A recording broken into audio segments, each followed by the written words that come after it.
말씀 다 봉독하고 나서 아멘 안 할까봐 아예 아멘이라고 하는 말씀이 기록되어져 있네요. 아멘 2번 하면 더 좋죠. 여러분들 삶에 하나님의 평강이 늘 충만하기를 축원합니다. 옆분과 인사하셔야죠. 웃으면서 삽시다. 또 한번 웃으면서 살겠습니다.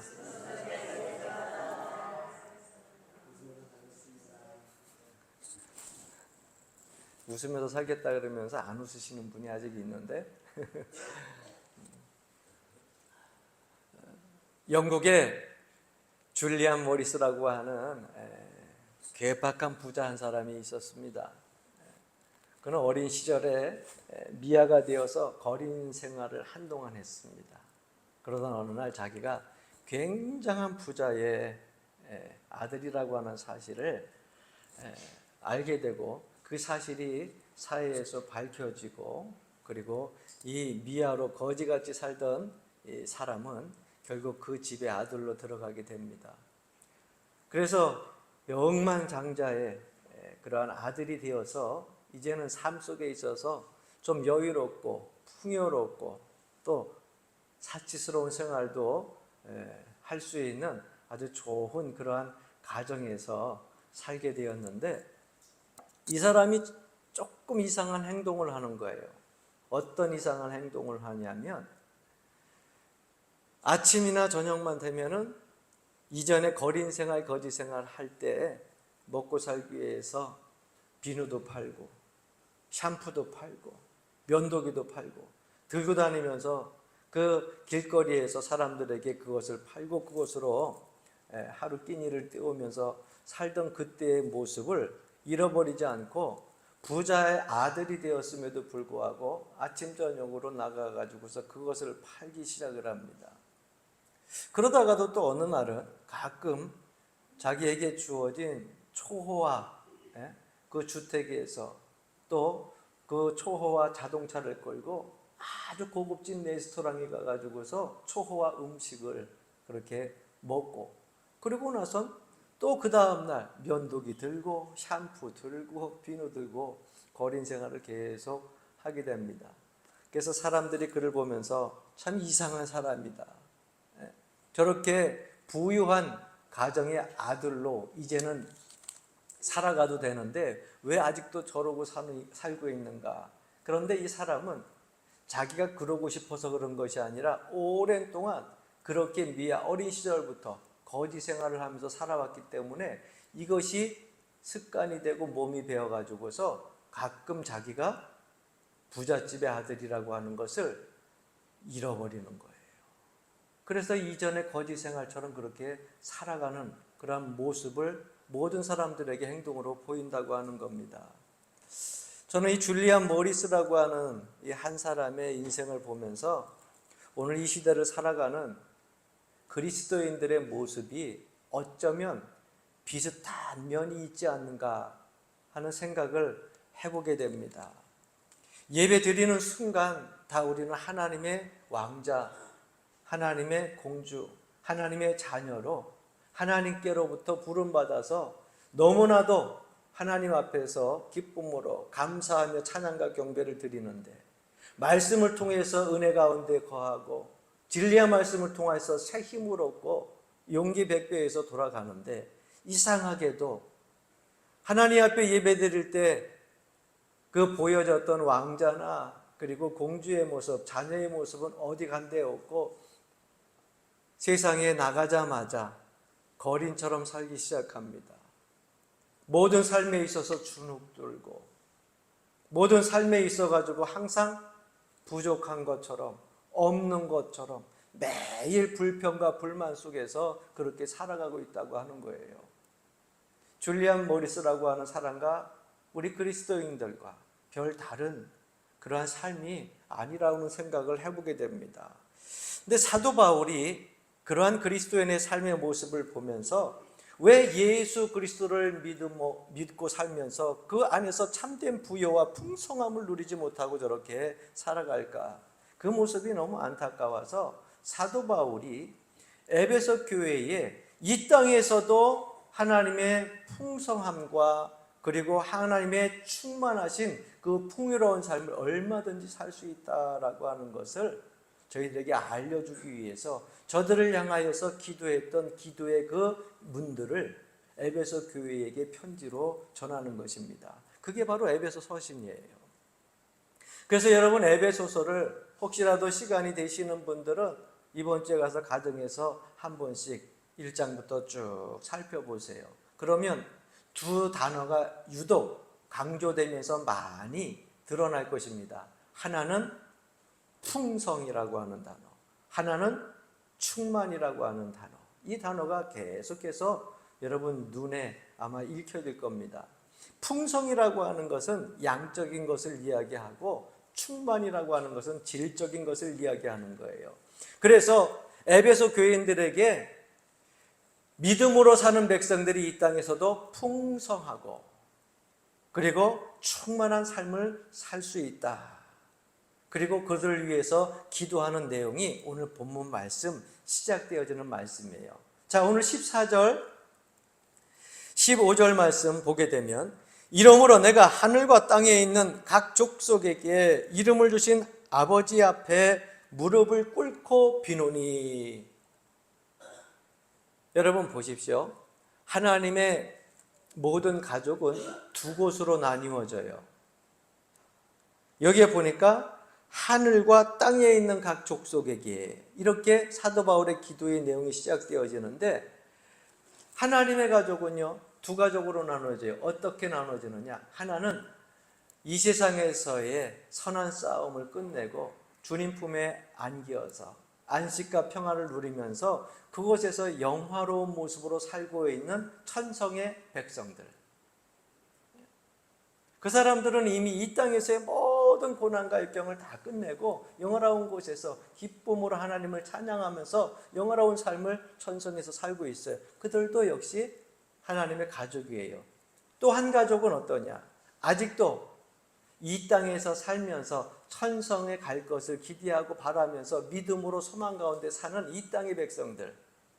그런데 여러분 이 땅에서 사는 백성들은 아직 천성에서의 주님 품에서의 그 안식과 평화를 누리지 못하고 생존 경쟁 속에서 매일 순간순간 힘들고 그러한 어려운 삶들을 하루하루 연이어 살고 있다고 하는 겁니다.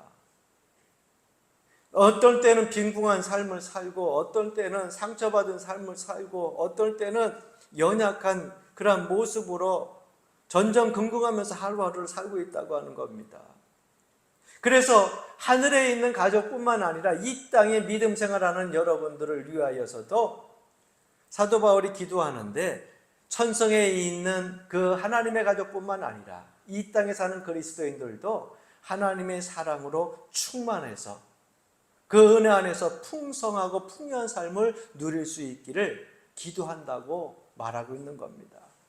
그러면 여러분 우리의 삶 속에서도 이 땅에서 그리스도인들의 삶도 풍요한 부요가 회복되어질 수 있을까? 오늘 사도 바울의 기도를 통하여서 우리는 그것을 배우려고 합니다. 그러면 사도 바울은 이 에베소 교인들을 위하여서 어떤 기도를 했느냐? 이런 사도 바울의 기도는요 오늘 제가 드리는 기도하고 너무나도 같아요. 이 목사가 여러분 연화제일교회에 속한 여러분들에게 기도하는 것과 동일한 그러한 내용입니다. 그 첫 번째 기도는 뭐냐? 속사람이 능력으로 강건하게 되기를 구하고 있습니다. 16절 말씀 보게 되면 그 영광의 풍성함을 따라 그의 성령으로 말미암아 너희 속사람을 능력으로 강건하게 하시오며. 사도 바울은 에베소 교회 교인들을 향하여 그렇게 기도하는데 저 또한 여러분들 이런 새벽에 나와서 교회 제단에 와서 기도할 때마다 똑같은 기도의 제목을 가지고 여러분들이 이러한 삶을 살기를 기도합니다. 여러분들의 속사람이 능력으로 강건하게 되기를 주 이름으로 간절히 축원합니다. 왜? 속사람이 강건해져야 돼요. 그런데 현대는요 반대로 겉사람을 강조하는 시대예요. 그래서 육체를 강조하는 시대가 되어져 가지고 많은 사람들이요 이 외적인 것에 많은 것에 치장에 돈을 뿌립니다. 얼굴을 좀 예쁘게 하기도 하고 몸매를 좀 더 예쁘게 하기도 하고 남자들은 또 이렇게 헬스를 통해 가지고 우락부락 근육도 이렇게 멋있게 나오고 몸매도 만들어 가고 이 모든 것들 다 육체들의 겉모습에 관심이 있어요. 그래서 이 시대를 살아가는 믿는 사람이나 안 믿는 사람이나 최대 관심사가 뭐예요? 건강이에요. 건강. 그래서 사람들이 뭐니 해도 옛날에 그거는 뭐 감히 비교할 수 없는 경지에 올라가 있고 항상 최고로 생각하는 것이 뭐예요? 돈보다도 귀한 것이 건강이다. 이렇게 얘기를 합니다. 그래서 건강이 행복의 제일 조건이라고 흔히들 얘기를 합니다. 이것이 모든 사람들에게 전반적으로 퍼져 있는 생각이고 사고방식이에요. 사람들이 얼마나 이 건강에 관심을 쏟고 있는지요. 제가 가끔 TV 모니터를 이렇게 보다 보면은요, TV에서 아침마당이나 아니면 저녁에도 보면 가끔 의사들이 나와가지고 이야기를 합니다. 이거는 뭐에 좋은데 이렇게 이런 것들이 어떠한 그런 성분들이 건강에 좋은 거라고. 그래서 이 성분들이 사람 몸에서 있어야 사람이 건강해진다고. 그러면 그 성분이 무엇인지 기가 막히게 알아가지고 그 다음부터 그 프로그램이 끝나자마자 모든 홈쇼핑에는 다 그 성분에 대한 약을 판매를 쫙 하는 거예요. SBS 뭐 상관없어요. 비방송부터 다 보면 저게 방송이 금방 끝났는데 어떻게 저걸 그렇게 잘 알고. 그러면 사람들이요, 저거 의사가 좀 전에 좋다 그랬어. 저거 괜찮대. 혹해요, 안 해요? 예? 없던 돈 있던 돈 다 톡톡 털어가지고 저거 먹으면 만병통치약인 줄 알고 다 사댑니다. 왜? 건강하고 싶은 마음이 있어서. 그래서 건강을 행복의 제일 조건으로 삼고 있어요. 여러분, 그러나 저는 여러분들에게 말씀드리고 싶은 것은 건강 중요해요. 우리가 주님 앞에 설 때까지 다 건강하길 바랍니다. 이왕이면 아프지 않는 게 더 좋죠. 그러나 이 건강보다도 더 중요한 것이 있어요. 건강은 겉의 모습들이잖아요. 건강보다 더 중요한 것은 우리 속사람의 강건함입니다. 속사람, 내가 건강을 했어도, 육체적으로 건강해도, 여러분, 하나님을 향한 나의 영혼이 무너져 버리면, 망가지면 육체적인 건강이 무슨 소용이 있겠어요? 저는 한때 전도사 젊은 시절 때 그런 얘기들을 많이 했어요. 내가 조금 아파도 괜찮아. 그러나 이 아픔 속에서 하나님을 더 의지할 수 있다고 하면 그것은 나에게 축복이요. 내가 아무리 건강하다 할지라도 영적인 그러한 타락함과 영적인 침체로 인해서 하나님과 점점 멀어진다고 하면 이 건강은 나에게 있어서 저주와 같다 그랬어요. 내 겉사람보다 더 중요한 것은 속사람입니다. 이 땅에서의 삶이 여러분, 건강한 삶을 살기 위해서는 속사람이 더욱더 강건해야 됩니다. 속사람이 먼저 강건하고 그 다음에 여러분 겉사람 건강을 위해서 힘쓰고 애쓸 수 있길 주 이름으로 간절히 축원합니다. 고린도후서 4장 16절 말씀에 보게 되면 이전 성경은요, 이 단어를 이렇게 표현했어요. 우리의 겉사람은 후패된다. 후패. 그러나 개역 개정으로 바뀌어진다면은 좀 직설적으로 표현되어집니다. 우리의 겉사람은 낡게 된다. 낡아진다. 여러분, 건강하기 위해서 운동 열심히 하십시오. 근육도 자고 여러분 사라지지 않도록 열심히 근육 운동, 근력 운동도 하십시오. 그건 좋은 거예요. 나쁜 것이 아니에요. 그러나 제가 여러분들한테 하나 예언하는 것도 있어요.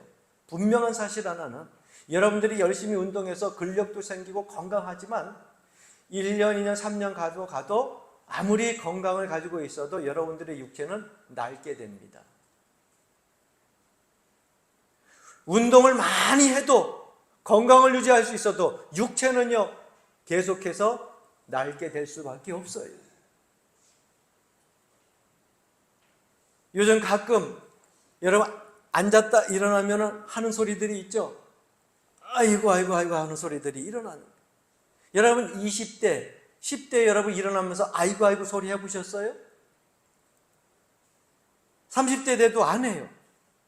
그런데 여러분, 그때는 뭐 운동을 많이 해서요? 지금은 운동 안 하세요? 지금 운동 열심히 해요. 건강을 유지하려고. 그런데 나이가 들어가지고서 이제는 20, 30대 소리가 안 나오던 소리들이 60, 70, 80 넘어가니까 어때요? 아무리 운동을 많이 하고 근력이 생겨도 일어날 때 아이고 소리가 나오는 거예요.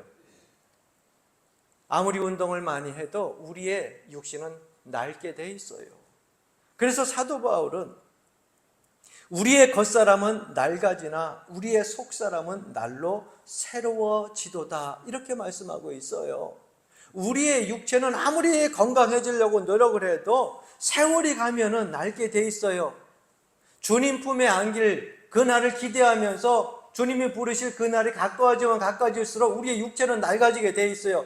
대신 나이가 들며 육체가 낡아질 때 우리가 강건하게 주님 앞에 가지고 갈 수 있는 것이 있어요. 그것이 뭐냐? 속사람이에요. 속사람. 주를 향한 사모함, 주를 향한 열정, 복음에 대한 열정, 주께 향한 헌신적인 그러한 심령, 여러분, 이것은 우리가 잃어버리지 않고 갈 수 있다고 하는 겁니다. 여러분, 육신이 무너지면 마음이 무너지는 것이 아니라 마음이 무너지면 육신이 무너지잖아요. 그러므로 사랑하는 성도 여러분, 어느 날 우리가 주님 앞에 섰을 때에 내 영혼은 과연, 내 속사람은 연약한 모습으로 서 있을까? 아니면 강건한 모습으로 서 있을까? 한번 우리가 삶 속에서 늘 체크를 하면서 살아가야 될 줄로 압니다. 한때 베스트셀러로 많은 사람들에게 읽혀졌던 뇌 안의 혁명이라고 하는 책이 있어요. 그래서 한자로 뇌 혁명, 뇌 속에 있는 혁명이라고 하는 책을 일본 사람이, 작가가 이 책을 썼는데, 하루야마 시게오라고 하는 사람이 이 책을 썼어요. 그런데 그 사람은 30년 전에 뭐라고 썼냐면은, 모든 사람들에게 있어서 건강하게 살기 위해서는 6가지 조건이 있다. 그 첫 번째 조건이 뭐냐? 피곤하지 않게 사는 거예요. 두 번째 조건은 뭐냐? 적절한 잠을 자야 된다는 거예요. 잠이 부족하면 건강을 잃는다는 거예요. 세 번째는 뭐냐? 식욕 절제. 좋다고 해서 이것저것 다 먹지 말고 내가 때때로 많이 먹을 수 있어도 절제하고 적당히 먹어야 건강하다는 거예요. 그 다음에 화내지 말라는 거예요. 화를 내는 것은 남한테도 나쁘지만 가장 나쁜 건 누구에게 있느냐? 자기 자신에게 제일 나쁘다는 거예요. 혈액들을 묽게 한다는 거예요. 그래서 화내지 않고 사는 거예요. 그리고 5번째가 뭐냐? 계속적인 뇌를 사용하라는 거예요. 두뇌를. 여러분, 멍하니 있는 힐링도 필요하지만 이 두뇌를 자꾸 사용을 해야 돼요. 그렇다고 잔머리 굴리라는 얘기는 아니고, 이 뇌를 자꾸 사용하라는 건 뭐예요? 생각을 좀 하고 말씀을 읽고 큐티도 하고 이 두뇌를 사용할 수 있어요. 창조적인 생각도 좀 하고. 할렐루야.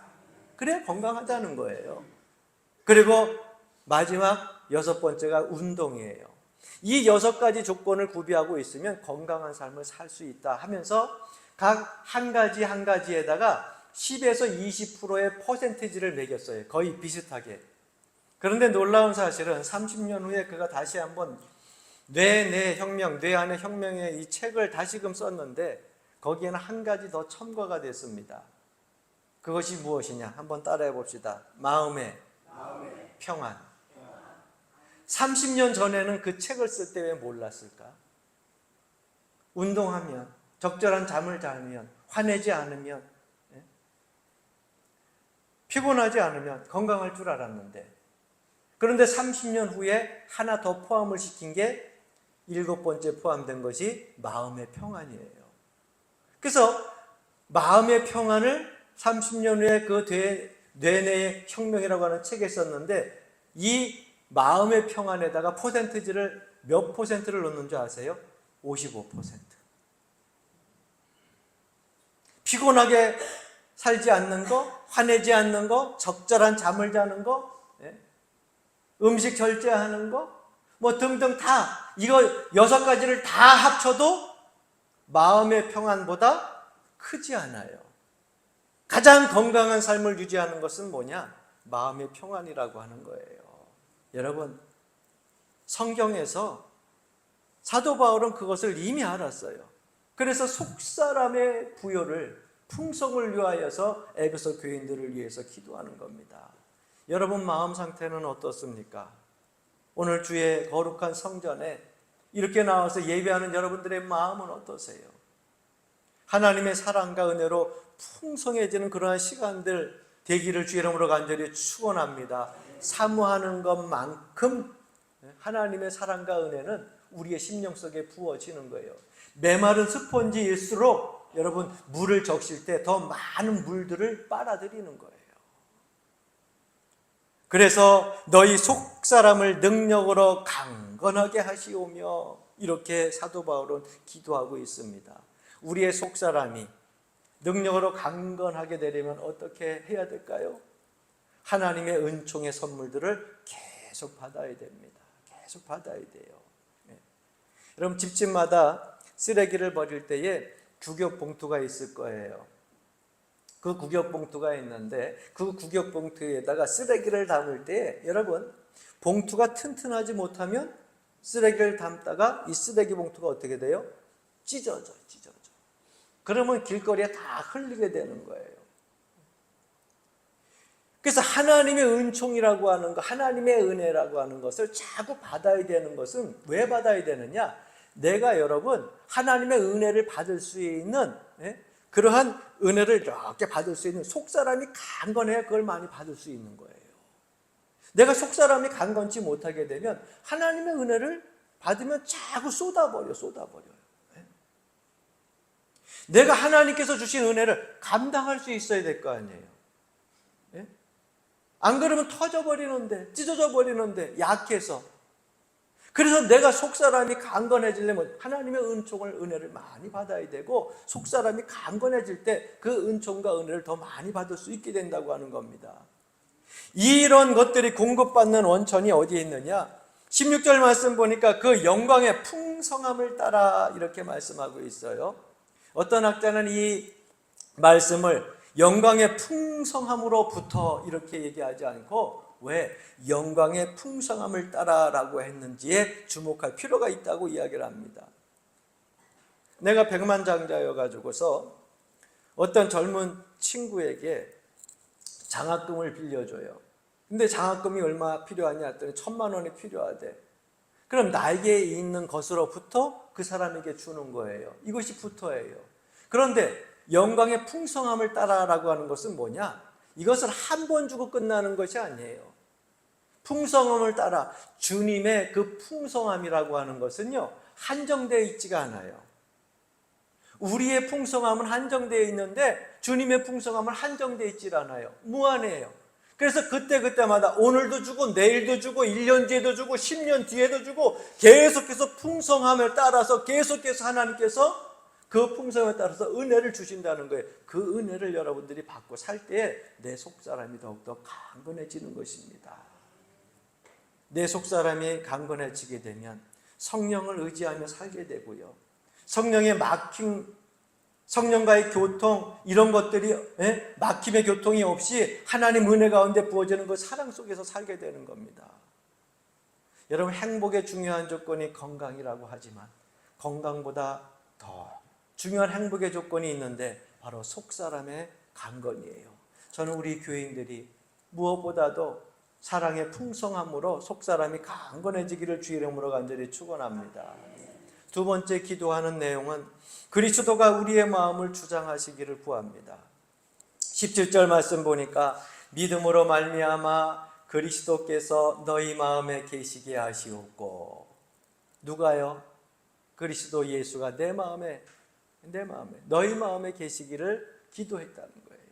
여러분 계신다고 하는 것은요 여러분 두 가지 헬라어의 뜻으로 사용되어지고 있어요. 이 두 가지 뜻이 헬라어 뜻이 어떤 뜻이냐? 계신다가 이것을 하나는 손님의 의미로 주님이 잠깐 왔다가 가는 거예요.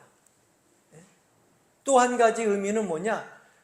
손님으로 오는 것이 아니라 주인으로 와가지고 내 안에 계속 거주하는 거예요. 그럼 사도 바울이 그리스도께서 너희 마음에 계시게 하시옵고라고 하는 여기에서 계신다는 것은 어디의 뜻일까요? 후자의 뜻이에요. 손님으로 주님이 오시는 것이 아니에요. 주님께서 내 마음에 오는 것이 주인으로 오는 거예요. 주인이. 여러분, 여러분들은 정말 예수 그리스도를 주인으로 모시고 있습니까? 아니면 손님으로 모시고 있습니까? 로버트 멍어라고 하는 사람이 내 마음 그리스도의 집이라고 하는 책을 썼는데, 이 책에 보게 되면 이런 얘기로 시작되어집니다. 예수님이 우리 마음에 이 왕국의 주인으로 오셔요. 그래서 주인으로 오시는데, 주인으로 오시게 되면 그 내용이 이런 내용으로 기록되어져 있어요. 주인님, 내 마음속에서 마음 놓고 다니시면서 마음대로 하십시오. 그래서 예수님이 이 방도 들어가고 저 방도 들어가고 다 들어가는데, 단지 내가 요 방은 주님께 내어드리기 싫으니까 요 방은 절대 안 됩니다. 그래서 이 10가지 방이 다 있지만은 한 가지 방만큼은 내어드릴 수 없으니까 9가지 방만 다 돌아다니십시오. 내 삶 속에 있어서 내 모든 영역에 다 주인이 되어 주십시오. 그런데 요번에 내가 지금 사업을 벌이는 것이 있는데, 이 사업은 내게 인생에서 되게 중요한 것이니까 이거는 주님 건들지 마시고 내가 알아서 할 수 있게 주님께서 간섭하지 마시고 이것만은 건들지 마십시오. 여러분, 이러한 삶의 모습의 내용들이 이 책에 기록되어져 있어요. 여러분, 주님을 주인으로 모셨지만 진정한 주인으로 모신 것이 아니에요. 왜? 자기의 기본 영역은 결국 침범하지 못하게 하는 것이기 때문에. 주님이 내 마음속에 와서 계신다고 하는 것은요, 내 모든 삶의 생각 어느 방 하나 상관없이 모든 것을 주관하실 수 있도록 맞는 길을 주님께 내어드리는 거예요. 때때로 그것이 우리가 이 세상을 살아가는데 불편할 수가 있어요. 왜? 때때는 좀 지저분한 쓰레기가 우리의 마음구석에 한 구석에 있는데, 요 방은 주님이 안 건드렸으면 좋겠는데, 안 봤으면 좋겠는데, 주님이 그 방도 들어가서 이렇게 보니까 쓰레기가 지저분하게 열려 있어요. 야, 너 이 방은 너무 지저분하구나. 치우자. 이건 네 생각이 잘못되어졌어. 네 습관이 잘못되어진 거야. 이건 고쳐야 돼. 불편할 수 있어요. 그러나 그것까지도 잔소리, 쉽게 얘기하면 주님의 간섭도 섭리도 우리가 다 받아들일 생각하고 주님을 내 주인으로 삼고 맞는 기 마스터키를 드리는 게 주님이 내 안에 계시는 거예요. 저는 여러분들의 삶 속에서, 여러분들 마음속에 주님이 주인이 되어서 여러분들의 모든 삶을 주관할 수 있는 그러한 삶이 되기를 주 이름으로 간절히 축원합니다. 왜? 그래야 내가 이 땅에서의 삶이 풍성해져요. 이 땅에서의 삶이 충만해져요. 여러분, 우리의 삶이 영적으로, 우리의 지상에서의 삶이 풍성함으로 은혜 가운데 살기를 원합니까? 그러면 주인 되신 주님께 모든 걸 다 내어드리세요. 맡기세요. 할렐루야. 사도 바울은 그 풍성한 삶을 위하여서 에베소 교인들이 맡길 수 있기를 기도하고 있습니다. 마지막 세 번째, 지식에 넘치는 그리스도의 사랑을 알기를 구합니다. 정말 우리가 풍성하고 충만한 삶을 살려면 그리스도의 사랑을 알게 해달라고 기도하고 있어요. 오늘 18절 19절 말씀 보게 되면, 능히 모든 성도와 함께 지식에 넘치는 그리스도의 사랑을 알고 그 너비와 길이와 높이와 깊이가 어떠함을 깨달아 하나님의 충만하신 것으로 너에게 충만하게 하시기를 구하노라, 이렇게 기도하고 있는데, 여러분, 여기에서 그 안다라고 하는 그 내용을 보게 되면, 여러분, 그냥 우리가 표상적인 지식 그런 것을 가지고 안다라고 얘기하지 않고 있어요. 어떻게 알아야 되느냐? 그리스도의 사랑의 넓이도 알아야 되고 길이도 알아야 되고요, 깊이도 알아야 되고 높이도 알아야 되는 거예요. 그것을 확실히 알아야 주님의 사랑을 알고 그 사랑 안에서 풍요한 삶을 살 수 있다고 하는 겁니다. 여러분들에게 하나 좀 질문을 해볼게요. 여러분들이 어떤 사람을 늘 잊지 않고 생각한다고 하면, 늘 기억하고 있다고 하면 반드시 두 가지 경우 중에 하나일 겁니다. 여러분들 잊지 않는 사람이 있죠. 잃어버려지지 않는 사람이 있죠. 없어요? 나는 망각증이 있어가지고 어제 있던 일을 오늘 잃어버리고 오늘 있으면 내일 잃어버려요? 여러분 다 있을 거예요. 둘 중에 한 가지일 거예요. 하나는 원수 같은 사람. 이 왼수는 잊을 수가 없어. 그런데 여러분, 그 왼수 같은 사람을 잊지 못한 것이 누구에게 손해냐? 본인에게 손해예요. 왜? 내 삶의 영역 속에서 잊혀지지 않는 그 왼수 같은 사람이 아직도 내 삶 일부분에 이 속사람을 지배하고 있는 거예요. 여러분, 이 모든 것들이 여러분 삶 속에서 풍요로움을 앗아갑니다. 또 하나는 뭡니까? 잊지 못하는 사람. 너무너무 사랑해서. 그렇죠? 너무너무 사랑하면 잊지 못하는 거예요. 그런데 여러분 너무너무 사랑한 그 사람이 여러분들의 한 마음을 지배하게 되면 여러분 그 사랑하는 사람이 여러분들의 마음을 움직이기 시작을 하죠. 키가 되어가지고 여러분들을 이렇게 하기도 하고 저렇게 하기도 합니다. 두 가지 경우일 거예요.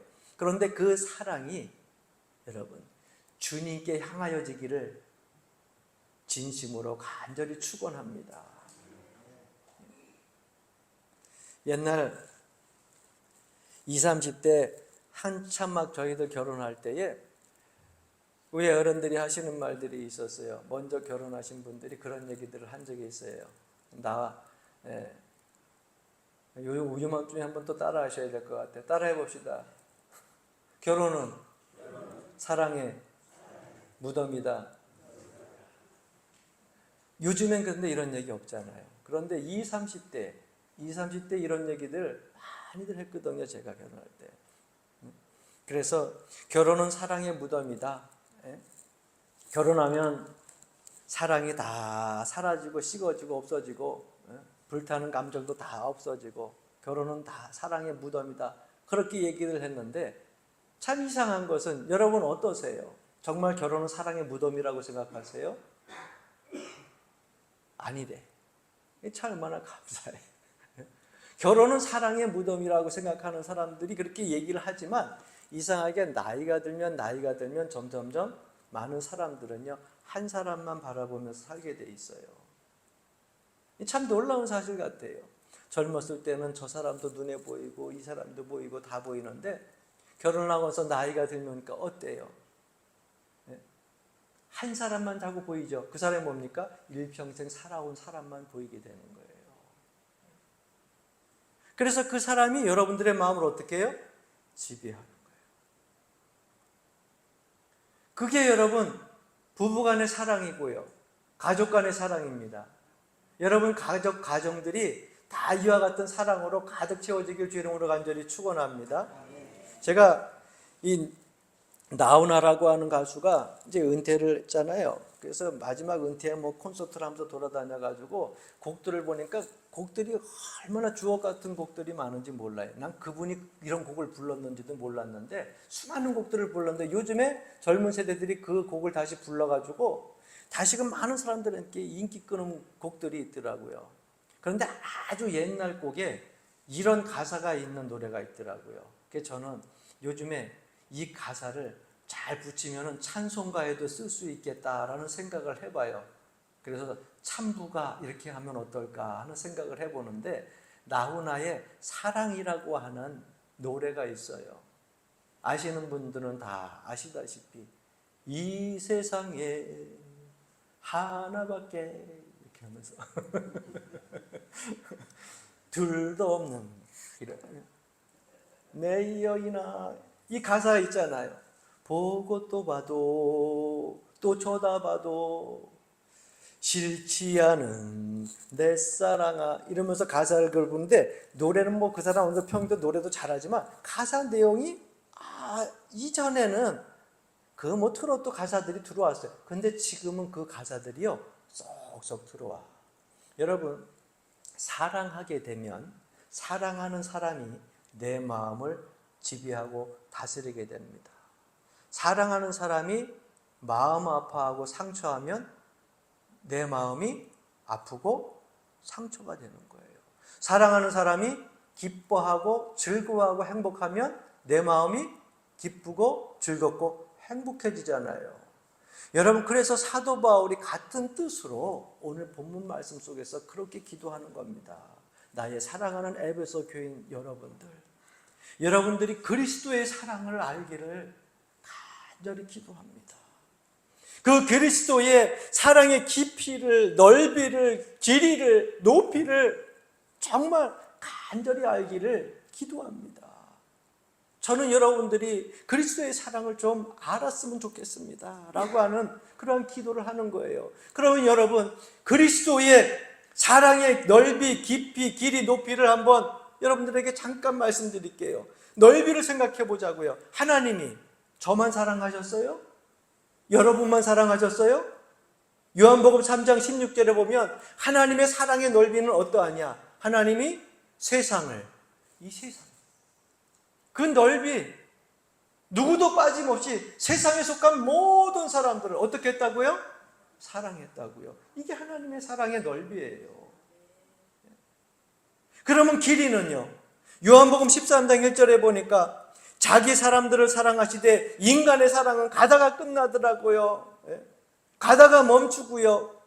한정이 되어 있더라고요. 사랑하다가도 결국 세상에서 떠나게 되면 사랑하고 싶어도 사랑할 수가 없잖아. 거기서 내가 사랑하고 싶어도 더 이상 사랑할 수가 없잖아. 그런데 자기 사람들을 사랑하시되, 따라합시다. 끝까지. 그 끝이 어디예요? 주님 만나고, 주님 만난 다음에도 영원토록 그 길이는요, 유한이 아니에요. 무한이야, 무한. 이것이 그리스도의 사랑이에요. 오늘 사랑하고 끝나는 것이 아니라 주님 앞에 서서 주님을 찬양하는 그때까지도, 그때에도 계속해서 주님 우리를 사랑하신다는 거. 이것이 주님의 사랑의 길이에요. 그러면 깊이는요? 우리가 사도신경 신앙 고백할 때마다 입술로 고백하죠. 본디오 빌라도에게 고난을 받으사 십자가에 못 박혀 죽으시고. 누구 때문에 죽었어요? 우리 때문에. 그런데 여러분, 못 박혀 죽으시고 라고 하는 사도신경이, 이것이 우리 사도신경으로 정해질 때에 사실 그 해석되어지지 않은 빼먹은 내용이 있다고 하는 겁니다. 신학자들이 그거를 놓고서 논의를 했는데 그것까지는 쓸 수가 없으니까 그냥 내버려 두고. 왜? 성경에 나와 있잖아요. 음부에 내려갔다가 올라오신 거. 그래서 사도신경 십자가에 못 박혀 죽으시고 다음에 빼먹은 번역이 있어요. 우리가 신앙 고백으로 드리지 않지만 장사당하신 후에 지옥까지 내려가셨더라. 이게 원래 이전의 사도신경의 내용이에요. 누구 때문에? 우리 때문에. 그러니까 주님의 사랑은요, 우리 때문에 십자가에서 못 박혀 죽으시고 어디까지 내려갔다고요? 지옥까지 장사된 데면 내려가신 그 깊이만큼 여러분 내려가요. 그게 주님의 사랑의 깊이예요. 사람의 사랑의 깊이하고는 감히 여러분 견줄 수가 없을 정도로 주님의 사랑의 깊이는 너무나 놀랍고 깊은 겁니다. 그러면 높이는 어떠냐? 에베소서 2장 6절 말씀, 그리스도 예수 안에서 함께 하늘에 앉히시니. 우리가 여러분 믿음 생활하다가 주님 앞에 섰을 때에 그리스도 예수 안에서 함께, 누구를요? 우리를 어디에 앉힌다고요? 예수님 옆에 앉혀준다는 거예요. 예? 하늘. 그 천국에 올라가서도, 이 땅에서야 아니라 천국에 올라가서도, 그게 여러분 바로 그리스도의 사랑의 넓이고 길이고 깊이고 그리고 높이입니다. 이것을 에베소 교인들이 알기를 원한다고 기도하는 거예요. 알게 되기를 원하는 거예요. 사랑하는 성도 여러분, 하나님을 감동시킨 바울의 기도와 우리 연화제일교회 성도를 사랑하는 이 목사의 기도의 제목은 동일합니다. 여러분 모두가 하나님의 모든 은혜와 성령으로 충만하고 또 풍요로운 삶으로 가득 채워지는 그러한 은혜가 늘 임하여 가지고 이 땅에서도 속사람이 강건하여 하나님의 사랑 속에 푹 빠져서 살아갈 수 있기를 주님의 이름으로 간절히 축원합니다.